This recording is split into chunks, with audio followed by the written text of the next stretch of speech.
I'm Emily, 34, and last Sunday, at our annual family barbecue, my world shattered with just 11 words. My husband Nathan's sister Tiffany waited until everyone was listening, looked right at me, and said, "If you disappeared tomorrow, no one would even notice you were gone." The table fell silent. I waited for Nathan to defend me, but he just stared at his plate. 5 years of marriage, and in that moment, I became invisible. Before I tell you how I finally stood up to my family's bullying, let me know where you're watching from and hit that subscribe button to join others who've learned to reclaim their voice. I grew up in a middle-class neighborhood in Grand Rapids, Michigan, with reasonable expectations about family. My parents divorced when I was 12, and while it wasn't messy, it taught me to value harmony and avoid conflict at all costs. I became the peacekeeper, the one who smoothed things over, often at my own expense. Little did I know how this pattern would follow me into adulthood. I met Nathan during my junior year at Michigan State. He was a senior, studying business with a confidence that drew me in immediately. Tall, with warm brown eyes and an easy smile, he carried himself with the self-assurance of someone who'd always been valued and supported. We met at a mutual friend's party, and within minutes of talking to him, I felt like I'd known him forever. Our romance was a whirlwind, coffee dates that stretched into dinner, long walks around campus where we shared our dreams, and quiet moments in the library where we'd study together in comfortable silence. 3 months after graduation, Nathan proposed, and I said yes, without hesitation. His family attended our engagement party, and that's when I first met them all together. His mother Barbara, a kindergarten teacher with a perpetual smile, his father Richard, a successful accountant with a booming laugh, his sister Tiffany, 2 years younger than Nathan with the same brown eyes but none of his warmth, and his younger brother Mike, still in college at the time, easygoing and friendly. They welcomed me with open arms, or so I thought. Barbara hugged me tight and whispered, "We're so happy he found you." Richard patted Nathan on the back and gave me a wink. Mike offered a friendly high five, and Tiffany smiled and said all the right things, but there was something in her eyes I couldn't quite place. The first year of our marriage was blissful. We bought a small house not far from Nathan's parents, and I threw myself into building relationships with his family. I attended every Sunday dinner, remembered everyone's birthdays, and volunteered to help with family events. I wanted so badly to belong. The shift in Tiffany's attitude was subtle at first. After our wedding, I noticed she'd often interrupt me during family conversations or slightly twist my words when retelling something I'd said. If I brought a dish to dinner, she'd mention how she usually makes it a bit differently, the way everyone prefers. Small things easily dismissed. I adapted to Nathan's family traditions: Christmas Eve at his parents' house, 4th of July at Lake Michigan monthly family dinners. I gradually saw my own friends and family less, making excuses to miss my college roommate's baby shower because it conflicted with Nathan's cousin's engagement party.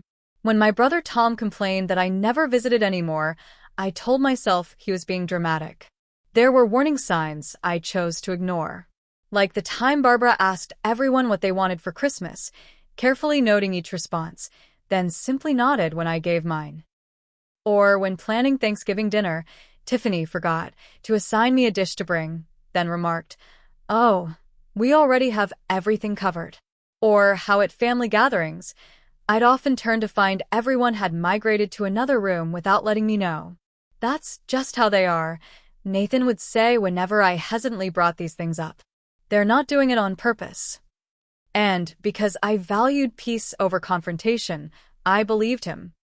3 months before the barbecue incident, things began to intensify. Nathan's family was planning their annual week-long vacation to their cabin in northern Michigan. During dinner at his parents' house, they discussed sleeping arrangements, activities, and meal plans. I sat quietly, waiting to be included in the conversation.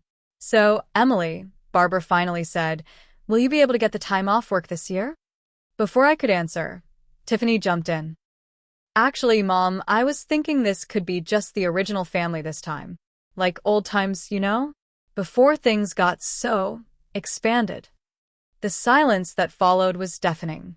Nathan cleared his throat but said nothing. Richard looked confused. Mike and his wife Allison exchanged uncomfortable glances. "Oh," Barbara finally said.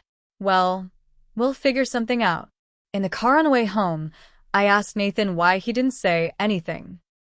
"Tiffany's just being nostalgic," he said dismissively. "Don't take it personally.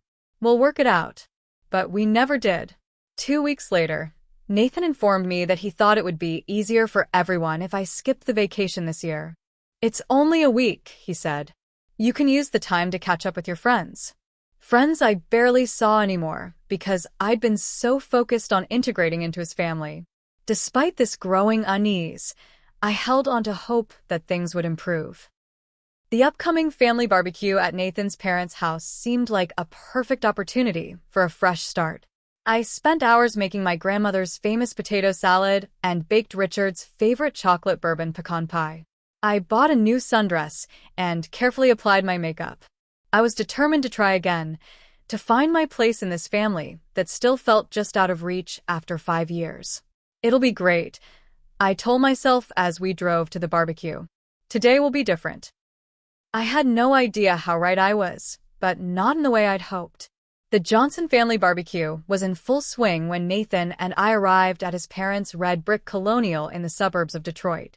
Their backyard was a picture-perfect setting, a sprawling deck with a built-in grill where Richard was flipping burgers, tiki torches lining the perimeter, and the large oak table Barbara had insisted they needed for when the family grows.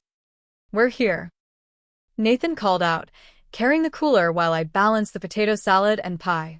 Barbara rushed over in her floral apron. "Oh, you're just in time. Richard's about to serve the first round." She gave Nathan a hug and briefly patted my shoulder before turning back to the table. I scanned the backyard and took a mental inventory. Richard at the grill, Barbara arranging plates, Mike and his wife Allison setting up the cornhole game in the grass, and Tiffany with her husband Greg lounging in the Adirondack chairs, cocktails already in hand. Tiffany wore designer sunglasses and didn't look up when we arrived. "Need help with anything?" I asked Barbara, setting my dishes on the outdoor sideboard.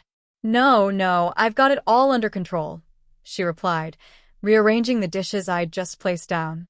"Though, maybe put the potato salad next to Nathan's dad's coleslaw, not near my bean salad." I nodded and made the adjustment, swallowing the comment that the two dishes would complement each other nicely. Small battles, I reminded myself. The afternoon progressed pleasantly enough at first. We ate at the large oak table, passed dishes around, and made casual conversation. Richard talked about his golf game, Mike about a promotion at work, and Allison shared news about their house renovation. I listened attentively, laughed at the right moments, and waited for an appropriate opening. "The pie looks delicious, Emily," Allison said, giving me an encouraging smile. "Thanks. It's Richard's favorite, chocolate bourbon pecan," I replied, grateful for the acknowledgement. "You know, Dad's watching his cholesterol now," Tiffany interjected. "Mom's been making him fruit parfaits for dessert. Isn't that right, Mom?" Barbara nodded. "Well, yes, but a small slice of pie for a special occasion won't hurt." I felt my cheeks flush. "I didn't know. I should have asked." "It's fine," Richard boomed. "Can't live forever. Might as well enjoy the ride." The conversation shifted to upcoming family events, and Barbara mentioned they needed to start planning the annual family vacation to the lake house. "I've been thinking," I said, seeing an opportunity to contribute. "Maybe this year we could try some new activities." I found this amazing boat tour of the historical lighthouses, and there's a great farm-to-table restaurant that opened nearby. The table fell quiet for a beat too long. "We already have traditions," Tiffany said, setting down her wine glass with a little too much force. "We've been going to the same places for 20 years. That's what makes it special." I just thought, that's the problem, isn't it? Tiffany cut in, her voice taking on an edge that caught everyone's attention. "You're always trying to change things, insert yourself into established traditions. It's exhausting watching you try so hard." The air around the table seemed to thicken. Barbara's eyes widened, and Richard suddenly became very interested in scraping non-existent food off his plate. Mike and Allison exchanged glances. Tiffany, Barbara warned softly. But Tiffany wasn't finished. She leaned forward, looking directly at me. Honestly, if you disappeared tomorrow, no one would even notice you were gone. We'd just carry on, as usual.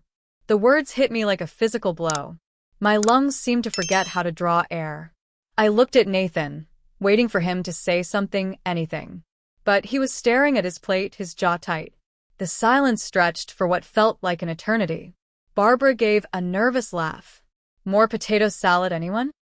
Great weather today, Richard added, oblivious to the tension or deliberately ignoring it. I felt Allison's sympathetic gaze across the table, but it only emphasized my isolation. No one else seemed to think Tiffany's comment warranted a response. It wasn't just the words that hurt, it was the collective decision to pretend they hadn't been said. The remainder of the barbecue passed in a blur. I excused myself to use the restroom and stood in Barbara's powder room, staring at my reflection, wondering if I really was as invisible as I felt. When I returned, the conversation had moved on to Mike and Allison's kitchen renovation. I sat quietly, nodding and smiling at appropriate intervals, but I felt disconnected from my body, like I was watching the scene from above. I barely touched my food after that. No one seemed to notice when I gathered empty plates and took them to the kitchen, grateful for the momentary escape. No one commented when I declined dessert, not even eating a slice of the pie I'd spent hours perfecting. As the afternoon wore on, I became acutely aware of how easily the family functioned without my input. They reminisced about childhood memories I wasn't part of, made inside jokes I didn't understand, and planned future gatherings without asking for my opinion. It was as if Tiffany's words had made me truly invisible. When it was time to leave, I hugged Barbara mechanically and thanked her for hosting. She patted my back and said, "Always lovely to see you, dear," in the same tone she might use with a casual acquaintance. The drive home was silent. Nathan turned on the radio to fill the void, and I stared out the window, replaying Tiffany's words and the family's non-reaction on loop in my mind. The weight of 5 years of similar moments, previously dismissed or rationalized away, suddenly felt crushing. "Beautiful day," Nathan finally said as we pulled into our driveway. "Dad really outdid himself on those burgers." And that's when I knew this conversation wasn't going to happen unless I made it happen. The garage door hummed closed behind our car, sealing us in together. Nathan grabbed the empty cooler from the trunk and headed for the door as if it were any other Sunday, as if his sister hadn't just told me I was worthless to the entire family, and he had sat there and let it happen. I followed him inside, my movements mechanical. He placed the cooler on the kitchen counter and opened the refrigerator, surveying its contents. "I think I'm still hungry. That potato salad went fast.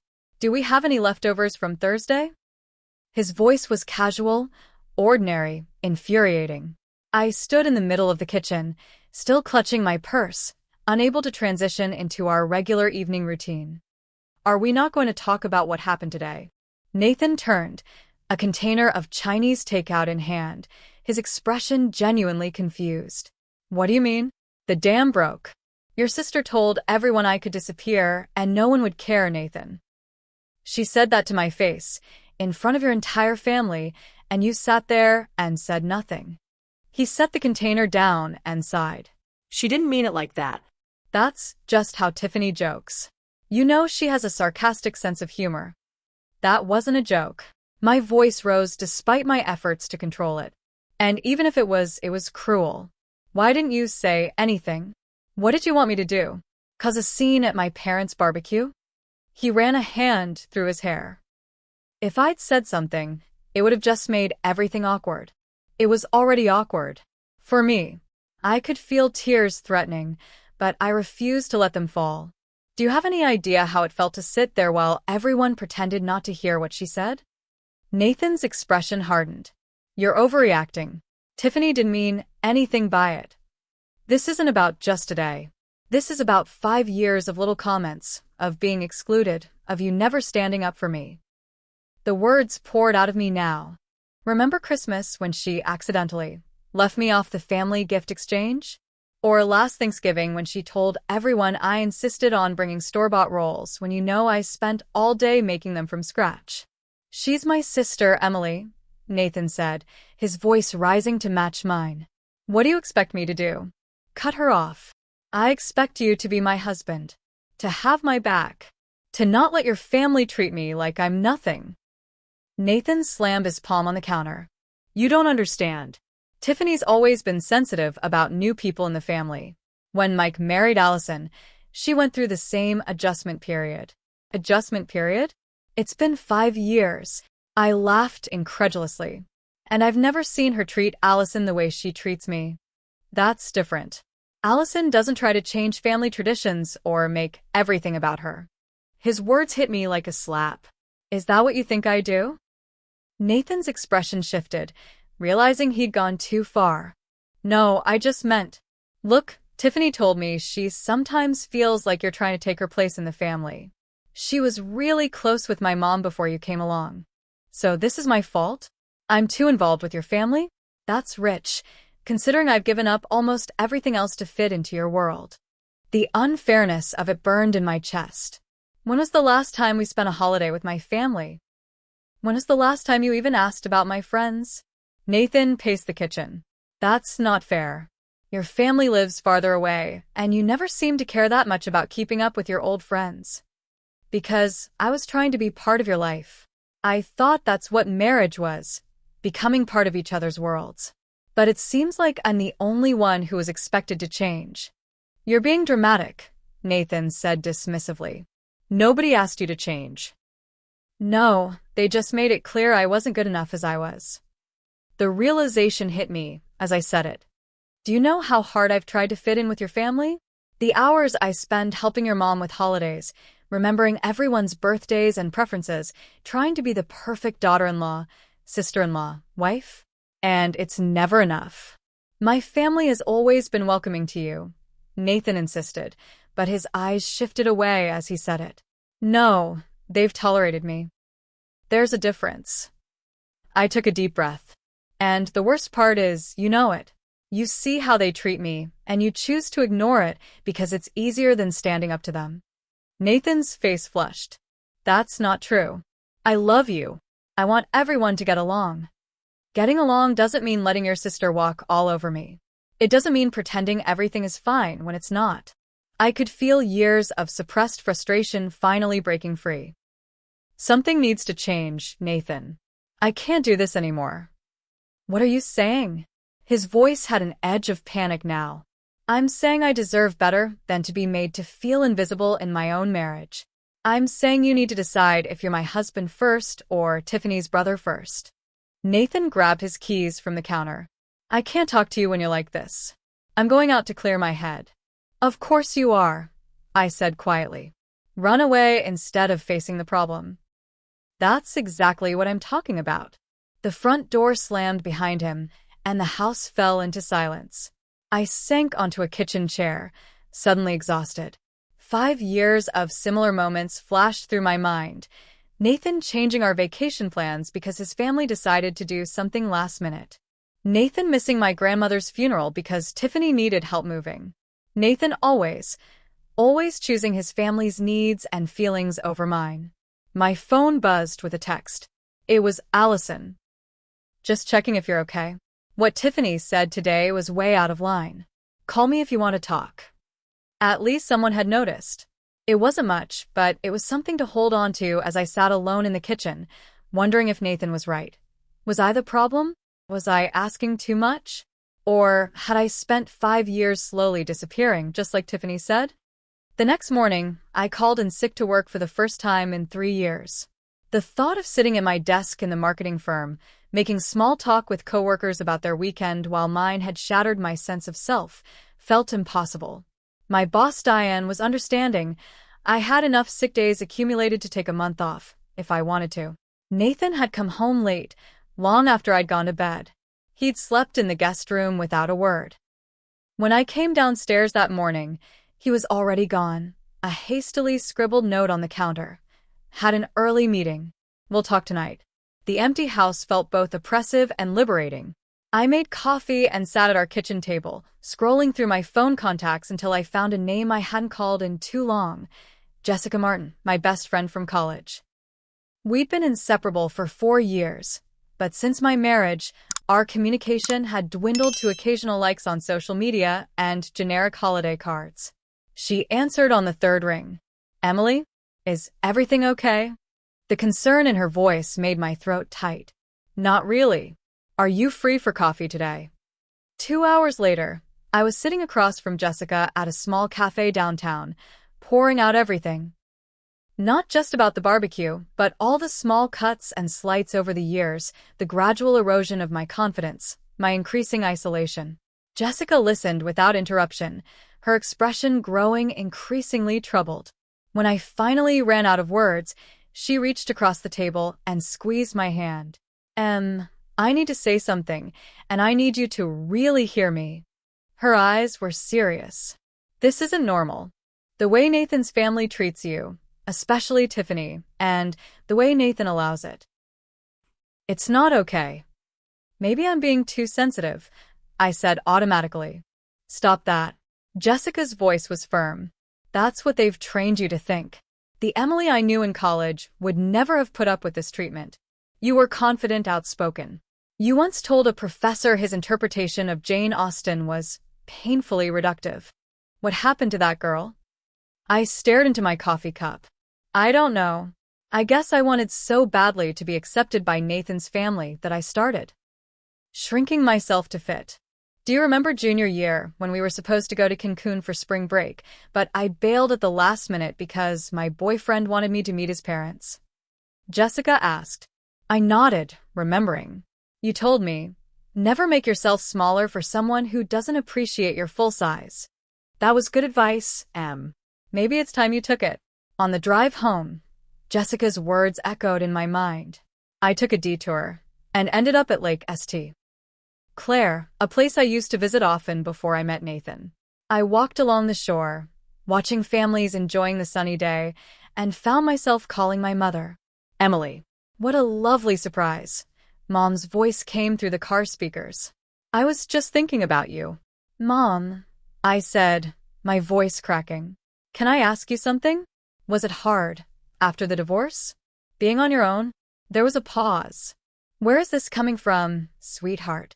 I gave her the condensed version of recent events. As I spoke, I realized I hadn't truly confided in my mother in years, always presenting my marriage as perfect during our infrequent calls. Oh, honey, she sighed when I finished. That sounds painfully familiar. What do you mean? Your father's family was the same way with me. His mother never thought I was good enough. His sister made little digs at every opportunity, and your father, he never wanted to rock the boat. She paused. I spent 15 years trying to earn their approval before I realized it wasn't coming. So, you left because of his family? This was new information. My parents had always been vague about the reasons for their split. Not entirely, but it was a big part. I lost myself trying to be who they wanted. When I finally left, I had to rediscover who I was without them. It was terrifying, and then liberating. Her voice softened. Emily, do you remember how you used to love photography? How you'd spend hours capturing the light on the lake? When was the last time you picked up your camera? I couldn't remember. Somewhere along the way, I'd packed my Nikon away, along with so many other parts of myself. That evening, I searched our storage closet until I found it, my old camera, still in its case. Next to it was a box of photos from before I met Nathan. Emily hiking in Colorado with friends. Emily laughing with her brother Tom at his graduation. Emily giving a presentation at her first job, looking confident and bright. I barely recognized that woman. When had I stopped being her? Over the next few days, I threw myself into research, reading articles about family dynamics, emotional manipulation, and establishing boundaries. I reconnected with my brother Tom, calling him for the first time in months. Our conversation was awkward at first, then increasingly comfortable as we fell back into our old rhythm. I've missed you, Em, he said before we hung up. It felt like you disappeared into Nathan's world. His words hit uncomfortably close to Tiffany's cruel joke, but with a crucial difference. Tom was saying he'd noticed my absence and felt it keenly. I scheduled an appointment with a therapist, Dr. Reynolds, whom Jessica had recommended. In our first session, I poured out my story again, still half expecting to be told I was overreacting. Instead, Dr. Reynolds nodded thoughtfully. What you're describing sounds like a classic family system that doesn't allow for change or outside influence. Your sister-in-law is what we might call a gatekeeper. She sees herself as the protector of family traditions and relationships. Your husband grew up in the system, so to him, it feels normal. So, what do? I asked. First, recognize that you've been trying to earn acceptance on their terms. That rarely works. She leaned forward. Instead, I want you to focus on rebuilding your sense of self, your interests, your boundaries, your voice. The family dynamics won't change overnight, but how you respond to them can change immediately. We worked on practical strategies, phrases to use when boundaries were crossed, ways to reconnect with my own identity, how to communicate my needs clearly to Nathan. For homework, she suggested I resume one activity I'd loved before meeting Nathan. That weekend, I took my camera to the botanical gardens and spent hours photographing flowers, lost in the familiar joy of capturing beauty through my lens. For the first time in months, I felt fully present in my own skin. Nathan had been walking on eggshells around me since our fight, sleeping in the guest room and making small talk about work and weather. When he saw me editing photos on my laptop, he paused. "I haven't seen you do that in years," he said, a note of surprise in his voice. "I know," I replied simply. "I missed it." That night, I asked him to sit down for a conversation. I'd rehearsed what I wanted to say, focusing on I statements as Dr. Reynolds had suggested. "I love you," I began, "but I'm not happy with how things are between us and your family. I feel undefended and unvalued, and that needs to change if our marriage is going to work." Nathan started to interrupt, but I held up my hand. "Please let me finish. I've spent 5 years trying to fit into your family on their terms, and it's cost me parts of myself I'm not willing to lose anymore. I need you to be my partner in this, to stand up for me when I'm disrespected, to prioritize our marriage over family expectations sometimes, and to see me, really see me, as my own person, not just an extension of your family." His face went through a range of emotions: defensiveness, confusion, and finally, a reluctant recognition. "What exactly are you asking me to do?" "First, I'd like us to try couples therapy.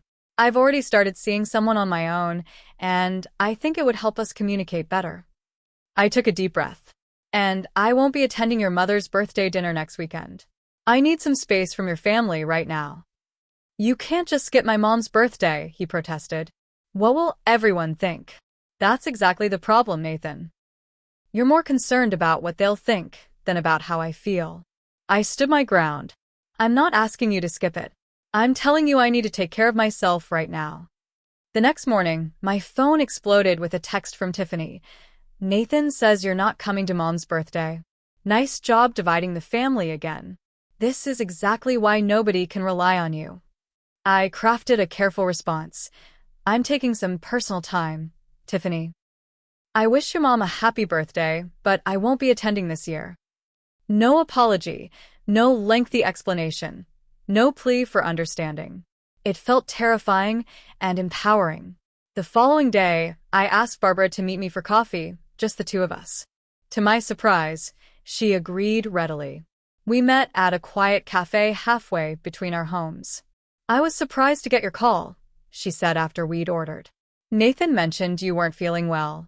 "That's partly true," I replied carefully. "Barbara, I need to be honest with you.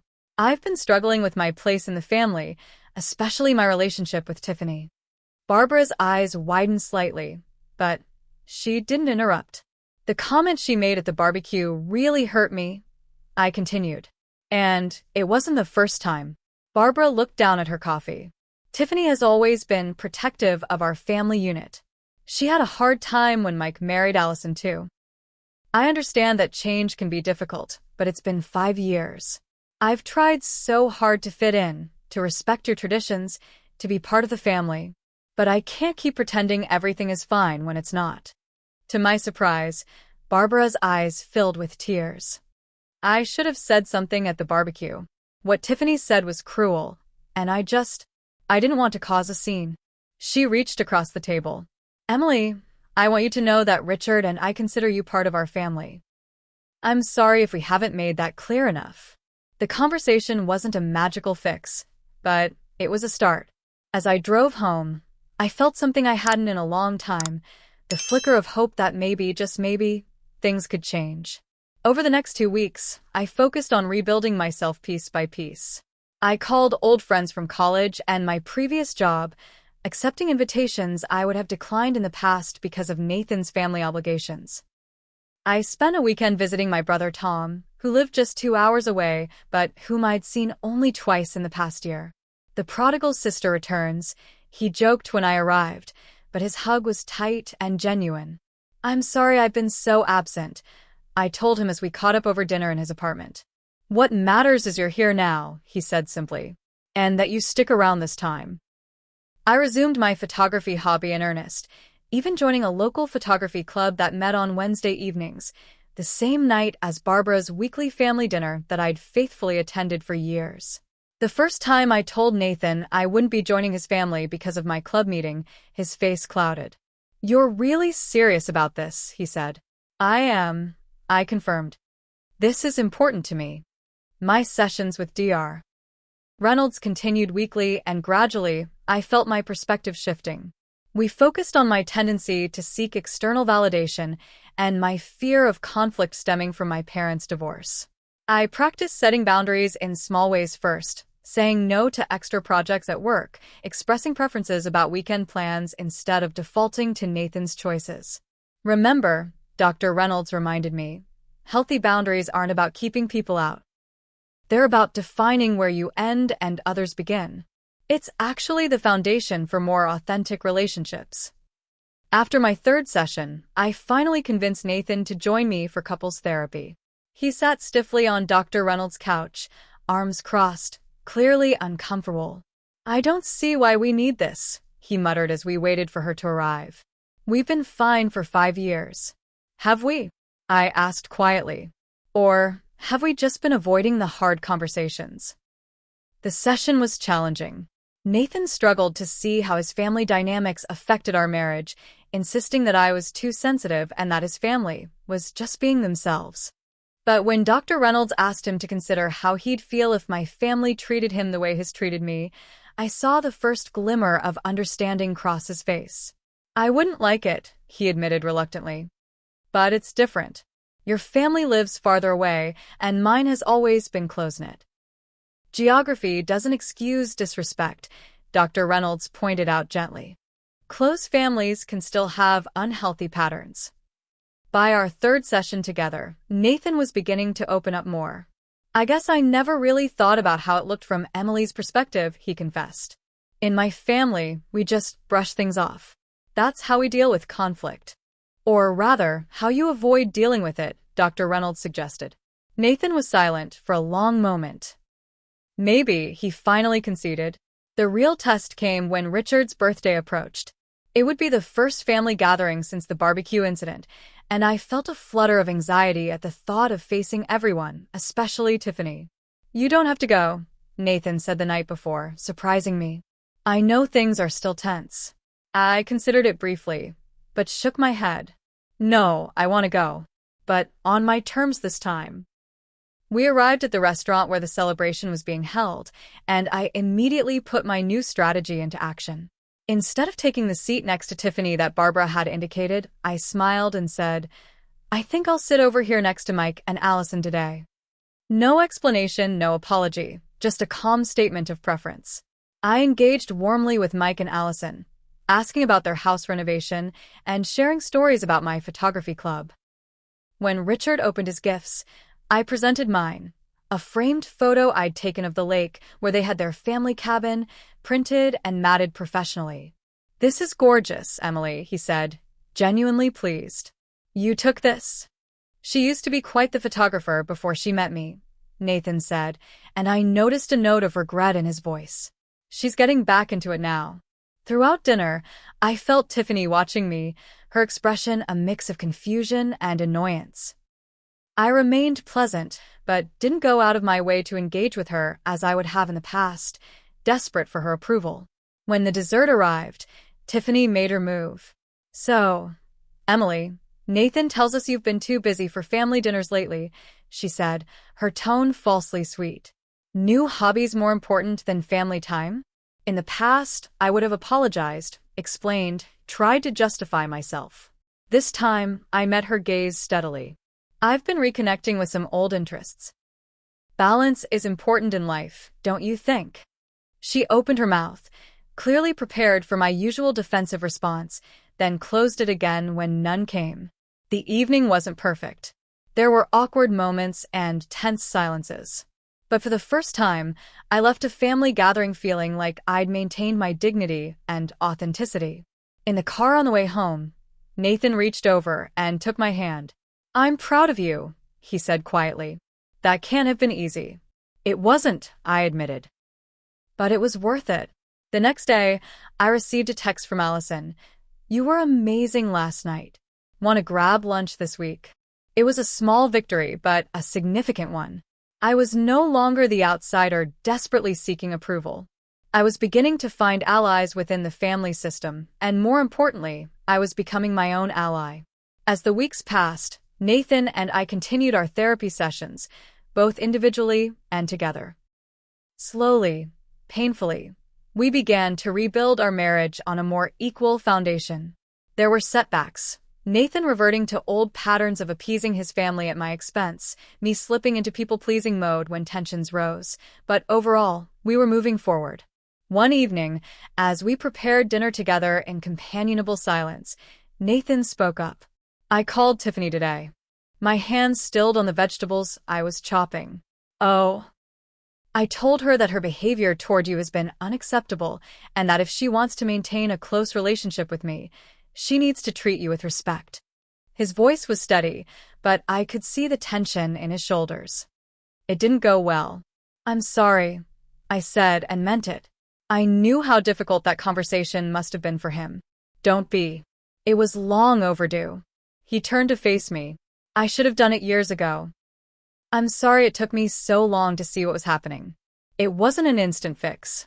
Tiffany didn't suddenly become my best friend. Barbara still occasionally made thoughtless comments. Richard remained oblivious to most of the undercurrents. But something fundamental had shifted, not just in how the family treated me, but in how I allowed myself to be treated. 2 months after the barbecue incident, Nathan's family gathered for Richard's 65th birthday dinner at an upscale restaurant downtown. I arrived with Nathan feeling nervous but determined, wearing a red dress I'd bought during a shopping trip with Jessica, a far cry from the muted colors I usually chose for family events to avoid standing out. "You look beautiful," Nathan whispered as we entered the private dining room. Tiffany and Greg were already there, along with Barbara and Richard. Mike and Allison arrived just after us. I'd been meeting Allison for coffee regularly over the past few weeks, forming a genuine friendship beyond our shared in-law status. "Love the dress," Allison said, giving me a supportive wink. I'd strategically chosen a seat beside Mike, with Nathan on my other side, placing as much distance between Tiffany and myself as the round table allowed. The first half of dinner passed relatively smoothly, with conversation focusing on Richard's retirement plans and Mike's recent promotion. I engaged confidently, sharing stories about my photography club and a freelance marketing project I'd taken on. Nathan's hand rested supportively on my knee under the table, a silent affirmation of our united front. As the entrees arrived, Barbara turned the conversation to the upcoming family vacation. "We're thinking of trying something different this year," she said, glancing my way. "Emily suggested a lighthouse tour last time, and I've looked into it. It actually sounds lovely." I felt a warm rush of validation. "The reviews are excellent. They take you to 3 historic lighthouses, and you can even climb to the top of the oldest one." "I don't see why we need to change tradition," Tiffany cut in. "The usual activities have always been good enough." "Change can be refreshing," Richard said mildly. I wouldn't mind seeing something new after 20 years of the same fishing spots. Tiffany's eyes narrowed as she sipped her wine. Next thing you know, we'll be changing Christmas traditions too. Maybe Emily would prefer we all wear matching sweaters and sing carols instead of our usual gift exchange. Her tone was sharp, clearly intended to mock me. The table fell into an uncomfortable silence. In the past, I would have backpedaled, apologized, tried to smooth things over. Instead, I set my fork down and looked directly at Tiffany. I'd appreciate if you'd speak to me with respect, Tiffany, I said, my voice calm but firm. If you have concerns about vacation plans, we can discuss them without sarcasm. The silence that followed was deafening. Barbara's eyes widened, Richard paused mid-bite, and Mike suddenly found his water glass fascinating. Nathan tensed beside me, but to my surprise and relief, he spoke up. Emily's right, he said. That was unnecessary, Tiffany. Tiffany's face flushed. Oh, so now I'm the bad guy for wanting to preserve our family traditions? That's rich, coming from the woman who's spent 5 years trying to change everything about our family. That's not fair, Allison interjected. Emily has always been respectful of your traditions. Please, Tiffany scoffed. She's always suggesting improvements, as if what we've done for decades isn't good enough. And now she's got all of you fooled with this victim act. It's not an act, I said, fighting to keep my voice steady. I've spent years trying to fit into this family, walking on eggshells to avoid upsetting you. Do you know how much it hurt when you said no one would notice if I disappeared? Or when you accidentally left me off the Christmas gift list? Or when you told everyone I brought store-bought rolls to Thanksgiving when I'd spent all day making them from scratch? You're being dramatic, Tiffany snapped. Those were just jokes. They weren't funny, Mike said quietly. They were mean, Tiff. Tiffany turned on him. So you're taking her side now, too? This is exactly what I was afraid of, her coming in and turning everyone against me. No one is against you, Barbara tried to interject, but Tiffany was on a roll. She's never fit in because she doesn't want to. She wants to remake this family in her image instead of respecting what was here before her. That's enough, Tiffany, Nathan said, his voice firmer than I'd ever heard him speak to his sister. You've been unfair to Emily from day one, and I've let it go on too long. It stops now. Tiffany stared at her brother, shock and betrayal written across her face. So that's how it is? You're choosing her over your own sister? I'm choosing respect, Nathan replied. I love you, but I won't sit by anymore while you mistreat my wife. Tiffany pushed back from the table, grabbing her purse. I can't believe this. Come on, Greg. We're leaving. Greg, looking deeply uncomfortable, followed her out of the private dining room. In the silence that followed, I felt a strange mix of emotions, regret that the evening had been disrupted, but also a profound sense of relief. Finally, the tension that had simmered beneath the surface for years had been brought into the open. Barbara dabbed at her eyes with her napkin. I should have said something sooner, she said softly. I knew how Tiffany was treating you, but I didn't want to cause problems. By avoiding the conflict, we created a bigger one, Richard said, surprising everyone with his insight. I had no idea things were this bad between you two. Tiffany has always struggled with sharing attention, Barbara admitted. When Mike was born, when he brought Allison home, she needs time to adjust to change. 5 years is more than enough time to adjust, Mike pointed out. This isn't about adjustment anymore, Mom. This is about Tiffany not wanting to share her place in the family. The conversation that followed was difficult but necessary. For the first time, Nathan's family openly acknowledged the dynamic that had been allowed to fester for years. There were tears and uncomfortable truths, but also moments of genuine connection that had been missing before. I'm sorry, Emily, Nathan said, taking my hand in front of his family. I should have stood up for you long before now. I was so used to keeping the peace that I didn't see how much it was hurting you. We all owe you an apology, Barbara added. Family means supporting each other, not tearing each other down. We haven't been the family you deserved. By the time dessert arrived, the atmosphere had shifted. The tension that had defined family gatherings for years had broken, replaced by something more honest, more vulnerable, and ultimately more hopeful. As we prepared to leave, Richard pulled me aside. "Thank you," he said simply, "for having the courage to speak up. Sometimes families need a good shake-up to remember what really matters." In the car on the way home, Nathan reached for my hand. "Are you okay?" he asked. I considered the question carefully. "Yes," I said finally. "For the first time in a long time, I think I really am." 6 months after that fateful barbecue, Nathan and I hosted a small dinner party at our home.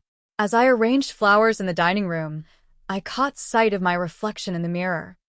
Relaxed, confident, present in a way I hadn't been for years. The journey hadn't been easy. After the confrontation at Richard's birthday dinner, Tiffany had refused to speak to me or Nathan for weeks. Barbara called frequently, torn between her children, while Richard made awkward attempts to keep communication open. Mike and Allison had become our strongest allies, often serving as a bridge between the fractured family members. Nathan and I continued our therapy both individually and as a couple. The process was painful at times, forcing us to confront patterns we'd both contributed to. Nathan struggled with his people-pleasing tendencies and fear of conflict, while I worked on finding my voice without becoming defensive. Marriage isn't about losing yourself to make someone else happy, Dr. Reynolds reminded us during one particularly difficult session. It's about creating a space where both people can grow. Slowly, we began rebuilding our relationship on a healthier foundation. Nathan started joining me for photography outings on weekends. I made an effort to understand his attachment to certain family traditions rather than simply acquiescing to them. We learned to disagree without either of us shutting down. My connections outside the marriage flourished as well. Jessica and I now had a standing monthly dinner date. My brother Tom visited regularly, bringing his new girlfriend Shannon, whom I adored immediately. I'd even reconnected with my old college roommate Megan and attended her baby shower, the kind of event I would have skipped in the past for a Johnson family obligation. At work, my renewed confidence led to a promotion. "You've really come into your own these past few months," my boss Diane commented. "It's like you finally believe in your capabilities." The doorbell rang, interrupting my thoughts.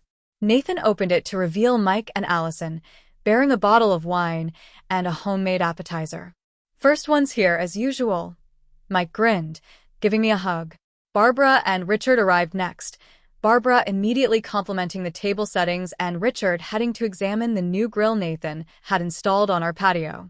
When the doorbell rang again, I felt a flutter of nervousness. Nathan squeezed my hand before opening the door to reveal Tiffany and Greg. "Thanks for coming," Nathan said, his tone warm but cautious. Tiffany nodded stiffly, handing me a small gift bag. I brought dessert. "Those chocolate things you liked at Christmas." It wasn't exactly an olive branch, but it was something. "Thank you," I said simply. "Come in." The dinner wasn't perfect. Conversation occasionally lapsed into awkward silences, and Tiffany still directed most of her comments to Nathan rather than me. But there were no barbed comments, no passive-aggressive jabs. Progress, not perfection. After dessert, as we all moved to the living room for coffee, Tiffany asked if she could speak with me privately. Nathan shot me a concerned look, but I nodded reassuringly. We stepped out onto the back patio, the evening air cool against my skin. Tiffany stood stiffly, arms crossed, looking out at the yard rather than at me. "I want to apologize," she said finally, the words clearly difficult for her. "What I said at the barbecue is cruel. And other things over the years. I haven't been fair to you." I waited, sensing she had more to say. "Before you came along, I was the one Mom called first with news, the one who organized family events, the daughter-in-law since Mike wasn't married yet." She sighed. "Then suddenly you were there, and you were so good at everything, cooking, remembering birthdays, making everyone laugh. I felt replaced." "I never wanted to replace you," I said softly. "I just wanted to belong." "I know that now." She finally turned to face me. "I'm not saying we're going to be best friends overnight, but I'm willing to try if you are." It wasn't the tearful reconciliation of a Hallmark movie.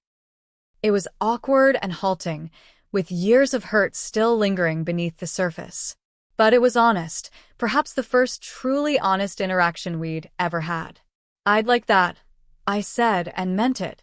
Back inside, I found Nathan deep in conversation with his father about retirement plans. He looked up as I entered, a question in his eyes. I gave him a small smile and nod. Relief washed over his face. As the evening wound down and our guests prepared to leave, Barbara pulled me into a warm hug. "This was lovely, Emily. Thank you for opening your home to us. Maybe next month we could do it at our place?" Richard suggested. "I could grill those salmon skewers you like." "I'd like that," I replied, touched by the invitation that felt genuine rather than obligatory. After everyone had left, Nathan and I stood in the kitchen, loading the dishwasher in companionable silence. "That went better than I expected," he said finally. "It did," I agreed. "Not perfect, but better." He closed the dishwasher and turned to face me. "You know what I realized tonight? This is the first time we've hosted a family dinner where you seemed completely yourself. Not trying to impress anyone, not walking on eggshells. Just you." I considered this. "I think you're right. It feels different. Good different. Great different." I smiled. "I spent so long trying to fit into your family that I forgot to let them meet the real me.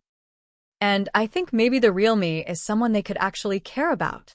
"I've always cared about the real you," Nathan said softly, "even when I was terrible at showing it." The journey wasn't over. Tiffany and I would likely never be close friends, though we were learning to respect each other's place in the family. Barbara still occasionally lapsed into old patterns, though she caught herself more quickly now. Nathan and I still had moments of tension when family obligations arose, but we faced them together, as partners rather than adversaries. The most profound change wasn't in how others treated me, but in how I allowed myself to be treated. I'd reclaimed my voice, my boundaries, my sense of self-worth. I discovered that belonging doesn't mean erasing yourself to fit someone else's expectations. It means bringing your authentic self to the table and trusting that's enough. If you've ever felt invisible in your own life, know that you deserve to be seen. It might be the hardest thing you'll ever do, but standing up for yourself is the first step toward being truly valued by others. I'd love to know if you've experienced something similar with in-laws or family dynamics. Drop a comment below to share your story, and don't forget to subscribe for more real-life journeys of self-discovery and healing. Remember, sometimes the people who are hardest to set boundaries with are the ones who need them most. Thank you for listening, and I wish you the courage to reclaim your voice wherever it's been silenced.